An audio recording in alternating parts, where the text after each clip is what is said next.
miren qué delicado, qué paso más avieso y peligroso que decretar, porque ellos son el imperio mundial, decretar de manera totalmente infundada e injustificada a Cuba como un Estado fallido. Eso son palabras mayores, y que desde el punto de vista de la responsabilidad del estadista, de nuestras autoridades cubanas, revisten la mayor peligrosidad. El famoso, parte de la campaña que se ha desatado, tiene, vale decir, vale insistir, ese bloqueo criminal como trasfondo, como política mantenida durante más de 6 décadas y que cumple y persigue los propósitos que ya les he explicado y que ustedes conocen perfectamente. No es noticia, con independencia de que increíblemente, y podemos hablar de eso después en el detalle, ¿no?, ya desde el punto de vista anecdótico, porque es realmente insultante que medios de prensa chilenos publiquen artículos de Oppenheimer, de Andrés Oppenheimer, que era uno de los que tenía la maleta lista en los años 90 para llegar a Cuba y regresar, y que incitaba a ello diciendo que el bloqueo no existe, ¿no? O que Televisión Nacional chilena, en un programa con Matías del Río y un invitado, eso fue el domingo, algo así fue el domingo, en el que decía que el bloqueo ya no era tal porque estaba en el poder una administración Biden que era parte del equipo de Barack Obama, y que el bloqueo ya no existía. O sea, es una intencionalidad más todavía aviesa posible, que es de encaminada a desconocer esa realidad. Ese trasfondo, esa política sostenida, es la que ha sido la base de esta última campaña. Ustedes deben tener información sobre cómo se ha manifestado el hecho, pero está en la esencia, ¿no?, en el centro de nuestro encuentro de hoy, aludir a las características de esa campaña, a cómo se pergeñó, cómo comenzó a delinearse y quién es el responsable. Y, por supuesto, con todas las evidencias posibles, directamente acusamos al gobierno de Estados Unidos de ser el instigador y el financista de esa campaña. Hay evidencias muy serias. Se pusieron de acuerdo, de manifiesto, con una forma descarnada, con las ya conocidas, muy conocidas primaveras árabes, cómo las redes sociales se convirtieron en el camino para desestabilizar países enteros. Eso no es noticia, eso es algo que es una herramienta de las nuevas generaciones de golpes blandos, que ustedes conocen perfectamente, nueva generación de guerras y golpes blandos, que utilizan esos soportes de redes sociales. Eso no es noticia, eso perfectamente podemos incorporarlo como experiencia práctica. Sin embargo, hechos recientes, púsose de manifiesto en el caso de Bolivia, por ejemplo, el golpe de Estado de Bolivia y la concertación, que ahora también empiezan a descubrirse, ¿no?, vínculos de gobiernos de la región con los golpistas bolivianos.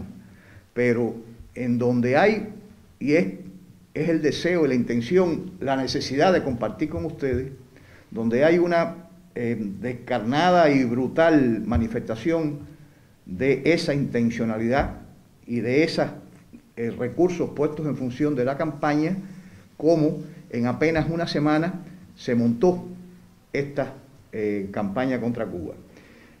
El 23 de junio, en ocasión de la presentación de la resolución contra el bloqueo en la Asamblea General de Naciones Unidas, hubo un intento manifiesto, claro, una manifestación frente a la sede de Naciones Unidas en Nueva York, y el lanzamiento de esa etiqueta de SOS Cuba.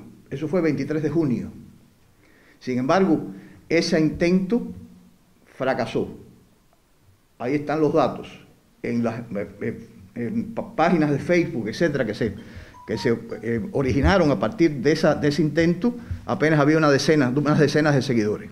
O sea, y importante, el seno de la Asamblea General de Naciones Unidas acogió una vez más, por 29ª ocasión consecutiva, la resolución de ese órgano internacional en contra del bloqueo. 184 países a favor, Estados Unidos e Israel, por supuesto, como siempre, el gendarme mundial y el gendarme regional, en contra, por supuesto, de Cuba y a favor del bloqueo, y la ominosa,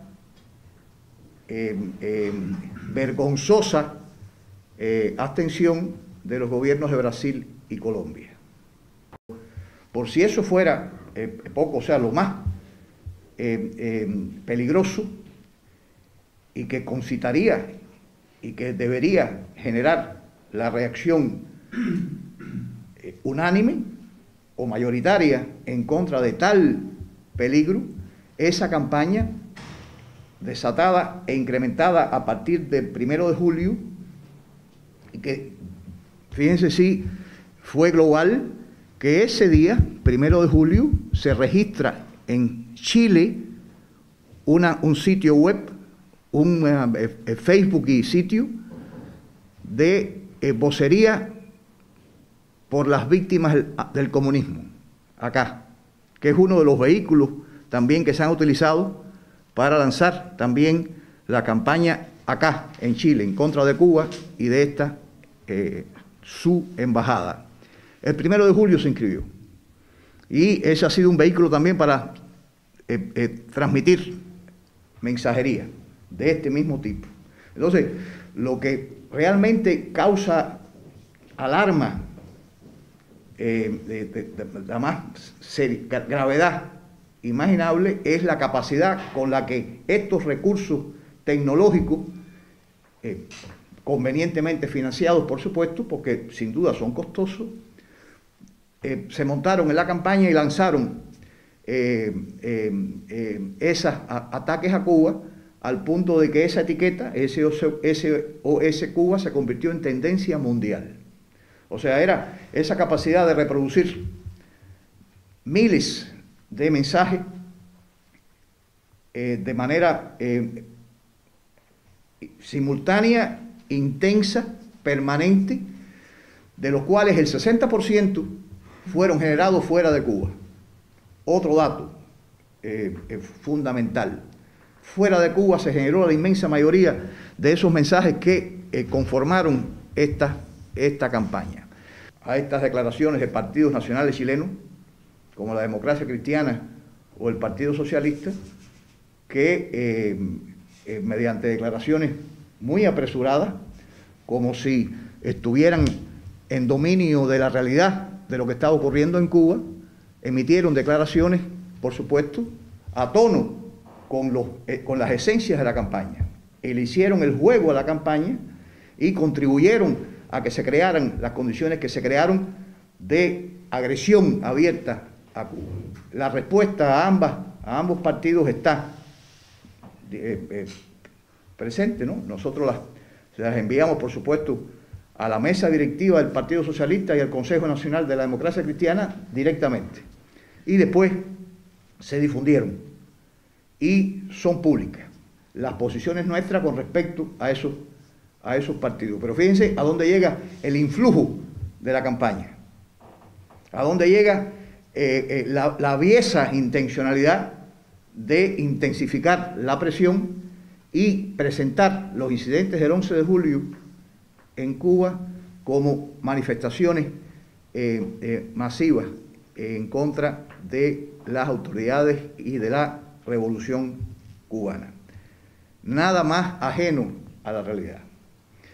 No desconocemos que puede haber, de hecho, sí, dificultades las tenemos y puede haber dificultades, pero lo que sí no tiene cabida es que ninguno de esos manifestantes supuestamente pacíficos hayan salido a las calles con armas blancas, con estacas, o que se haya apedreado una sala pediátrica, es doblemente sensible, ¿no?, y criticable, de un hospital en la provincia de Matanzas. Porque aprovechando de manera tan criminal la situación difícil que presentaba esa provincia, con la intensidad del azote de la pandemia, hayan centrado su ataque en ella, en esa provincia cubana. Y el SOS Cuba y el SOS Matanzas, una vez que habían desatado la campaña, pasó a un segundo plano. Ya no les interesaba la salud y el bienestar de los cubanos afectados por la pandemia.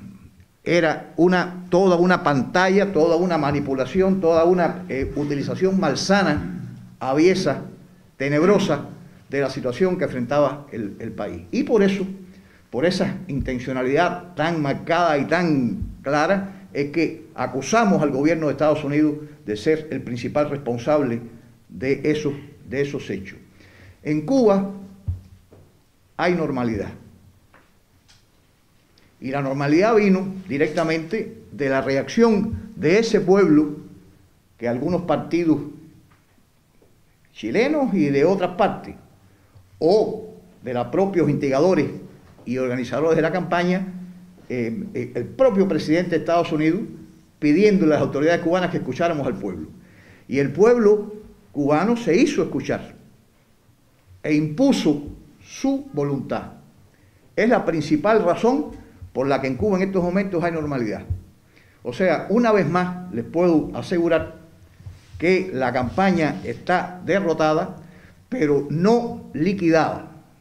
O sea, hay todavía resortes y hay todavía muchos recursos implicados, y se imaginan ustedes lo que para nosotros significa, con toda claridad y con la experiencia en la mano, lo que significa los efectos del coletazo del decadente, porque después de 63 años no han logrado doblegar a Cuba.